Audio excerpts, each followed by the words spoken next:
Sejam muito bem-vindos ao canal Claudineia Vicky. E hoje eu quero falar para vocês 3 princípios da palavra do Senhor.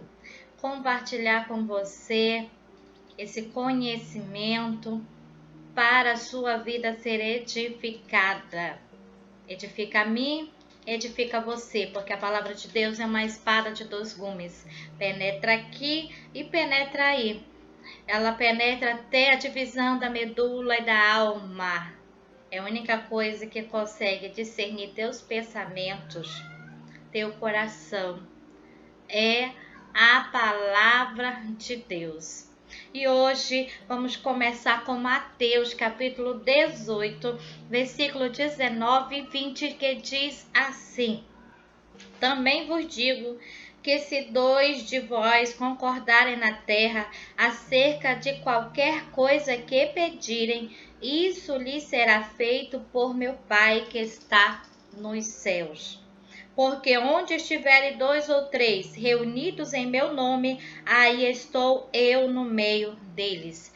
Esse primeiro princípio aqui é o princípio da coletividade. Esse princípio traz bênção para a sua vida através da manifestação poderosa de Deus. Nós sabemos que o Espírito Santo habita no crente. Habita naquele que crê em Jesus, que entregou a sua vida a Jesus, é templo do Espírito Santo, e o Espírito Santo habita nessa pessoa. Então, a partir daí, como assim Deus vai se manifestar só quando tiverem 2 ou 3? Bom, a Bíblia diz, conforme a Bíblia, que a manifestação do Senhor é presente quando estiverem 2 ou 3 reunidos no seu nome, ali ele estará. E tudo o que pedirdes no seu nome, ele concederá, porque está uma força unida. Já ouviram o ditado que a união faz a força? Então, está reunido 2 ou 3, há uma força no mesmo pensamento, interagindo, fazendo o mesmo pedido, e tudo que ligar aqui na terra será ligado também lá no céu. Então, esse princípio da coletividade traz a bênção da manifestação de Deus sobre a sua vida, sobre aqueles que estiverem reunidos. Por isso que é tão importante congregar-nos, ir a uma igreja, a um templo. Sim, a igreja é cada pessoa que onde o Espírito Santo habita, mas nós sabemos que a igreja também significa no dicionário reunião de pessoas reunidas com o mesmo sentido, é uma assembleia solene para ali crer num só pensamento ou adorar conforme a sua crença.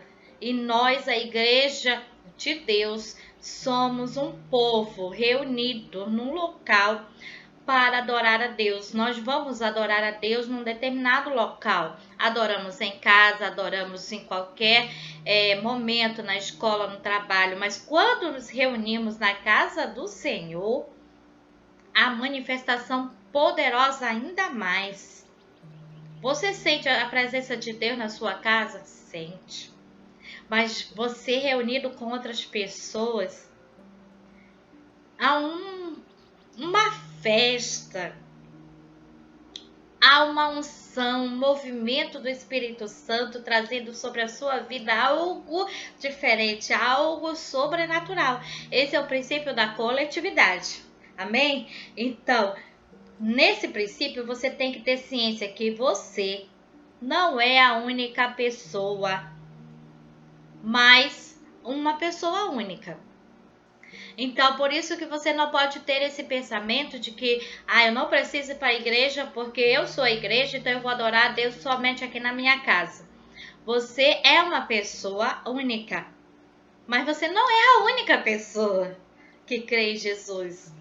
Tem várias pessoas que creem. E quando se reúne, quando se junta para falar da mesma fé, falar das mesmas experiências, uma experiência diferente com a outra, porque o nosso Deus, ele trabalha de múltiplas formas. Ele é multiforme. Ele não trabalha só de uma maneira. Então, pense, você não é a única pessoa, mas você é uma pessoa única, sim. Escolhida por Deus, especial por Deus, um vaso escolhido, mas você necessita de outros. Cristo é o cabeça da igreja. Você é a igreja, então você é o corpo de Cristo. E um corpo, ele é formado por vários membros. Nosso corpo, por exemplo, é formado por vários membros. Perna, ombros, pescoço, cabeça. E da igreja, a cabeça é Cristo. E os membros somos nós. Somos membros uns dos outros. Somos o corpo de Cristo. Entendeu como você é importante? Não podemos dizer que o dedo mindinho é menos importante, porque sem o dedo mindinho o corpo vai sentir a falta. Todos são importantes, todos têm uma função diferente, mas uma função fundamental, uma função importante no corpo de Cristo. Então saiba, princípio da coletividade. Este princípio é bíblico e você precisa cumprir com a palavra de Deus, viver, praticar a palavra de Deus para adquirir bênçãos sobre a sua vida. O segundo princípio é de convivência. Nós vimos lá em Gênesis capítulo 37. Gênesis capítulo 37, falando sobre José. Ali diz assim no versículo 2.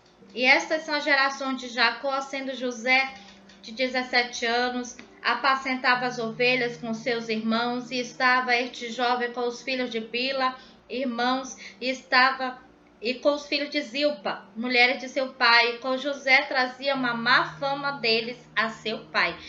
Preste atenção, ele trazia má fama dos seus irmãos a Jacó.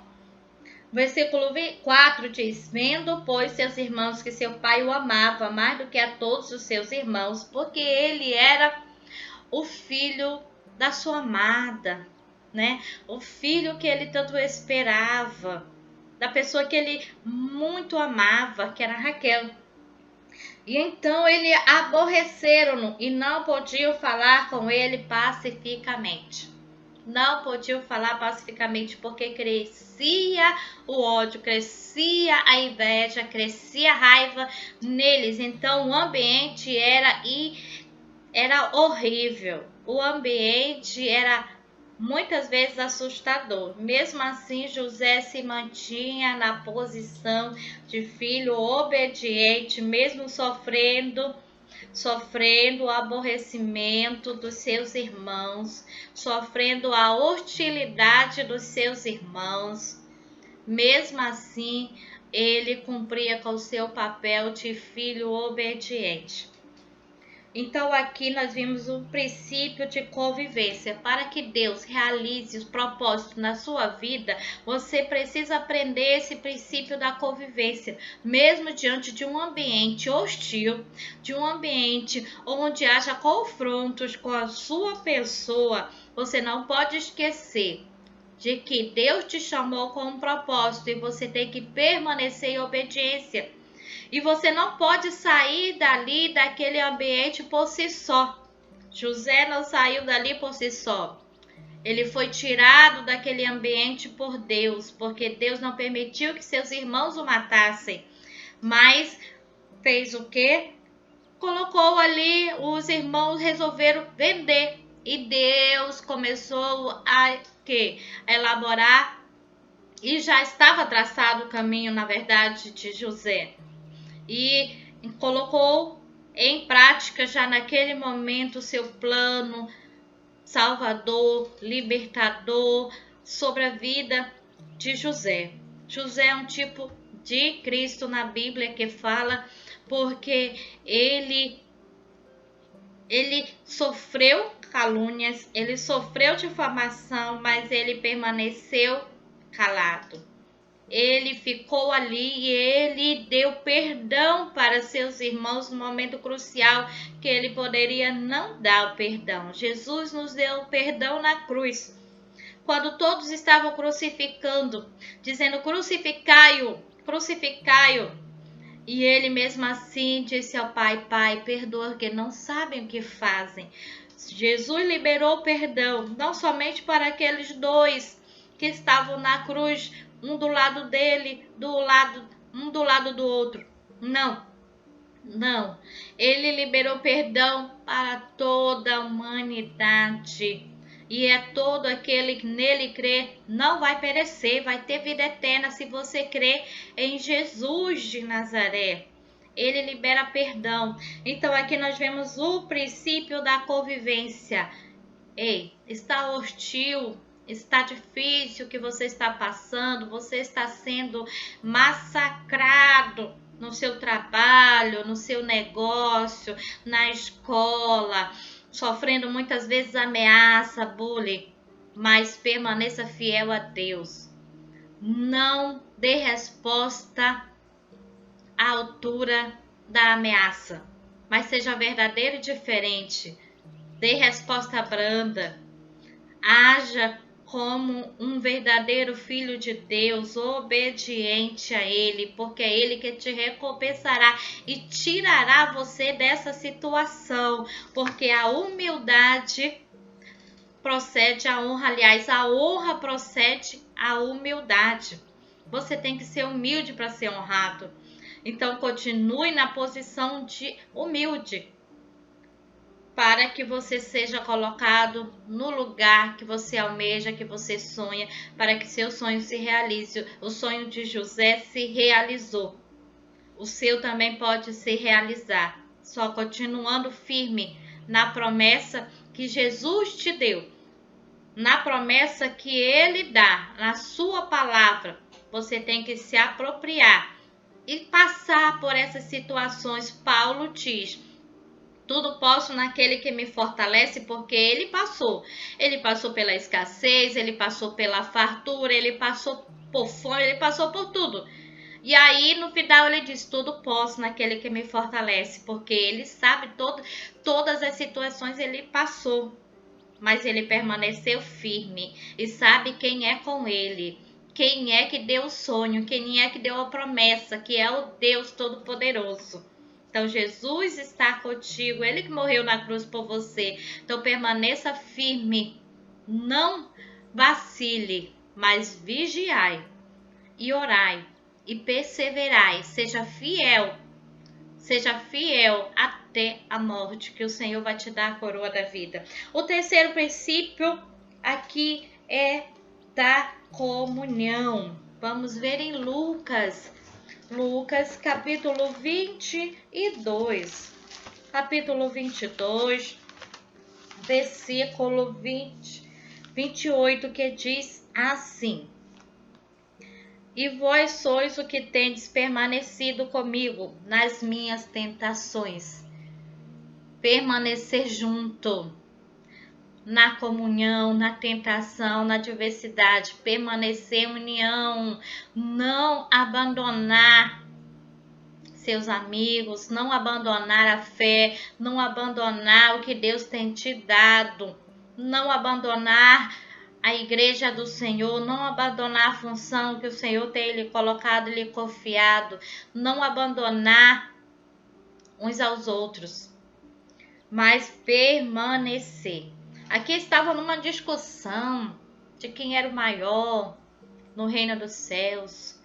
E aí o Senhor vem falar que quem serve, porque olha só o que diz o versículo 27, pois qual é a maior, que está à mesa ou quem serve? Porventura não é quem está à mesa? Eu, porém, entre vós sou como aquele que serve. Como que serve? O Senhor veio para nos servir. E Ele nos serve até hoje e nos servirá nas bodas do Cordeiro. quando o Senhor vier buscar a sua igreja. Ele diz que tem uma mesa preparada e vai nos servir, Ele próprio. Que maravilha isso! Que maravilha, você vai ser servido por Cristo. Que coisa boa, é o princípio da comunhão. Esse é forte demais, traz bênção forte demais da comunhão, traz bênção para a sua vida. Então é isso que eu tenho para dizer. Você não pode esperar pessoas perfeitas na sua vida. Não, todo mundo é falho, nós somos seres humanos, uma hora nós fraquejamos, mas o Senhor é que nos aperfeiçoa na nossa fraqueza. É o Senhor que levanta o homem, o Senhor é que sustenta, que fortalece. Então, por que temer? O Senhor diz: não temas, não temas, não se turbe o vosso coração, mas crede em mim. Vamos permanecer juntos na mesma fé, no mesmo pensamento. Não vamos sair da doutrina da palavra de Deus, o que foi nos ensinado desde os primórdios da nossa vida ou da nossa fé cristã. Da nossa fé cristã, a palavra de Deus nos ensina poderosamente. Leia ela. E você vai adquirir conhecimento, sabedoria do Senhor. O Senhor diz na sua palavra em Tiago: se você quer sabedoria e não tem, peça a Deus que Ele dá liberalmente. Ele dá. É só você pedir com fé, sem nada duvidar. Porque o Senhor não se agrada daquele que duvida. A fé é a certeza das coisas que se vê. Então não podemos duvidar. Temos que permanecer firmes. Esta é o que o Senhor tem entregado nas suas mãos. É a obra que o Senhor tem entregado nas tuas mãos. Você ser fiel. Você tem que aprender o princípio da coletividade, que você não é único. Você é única, mas não é única pessoa no mundo. Você tem várias pessoas. O mundo não gira ao seu redor. Mas você faz parte, vive aqui. Nós somos peregrinos neste mundo e, como tal, nós temos que ter relacionamentos com pessoas. O Senhor nos deu uma comissão: ide por todo mundo pregar o evangelho. Isso é uma interação, um relacionamento. Ir, conversar, dialogar, falar, usar este corpo para a glória de Deus. Vamos fazer isso e vamos ser abençoados. Aprenda o princípio da coletividade, o princípio da convivência e o princípio da comunhão, para que você seja poderosamente abençoado. Fique com esses 3 princípios, medite na palavra do Senhor, nos versículos que eu te falei. Tenho certeza que o Espírito Santo vai mudar seu pensamento, vai mudar a sua vida, porque Ele é o único que pode fazer isto. A semente está sendo lançada e você está sendo preparado. Receba com muito amor a palavra do Senhor no seu coração. Que Deus te abençoe poderosamente na sua vida. Sempre esteja com esta palavra. Não largue, mas medite e grave no seu coração. Amém? Fique com Deus.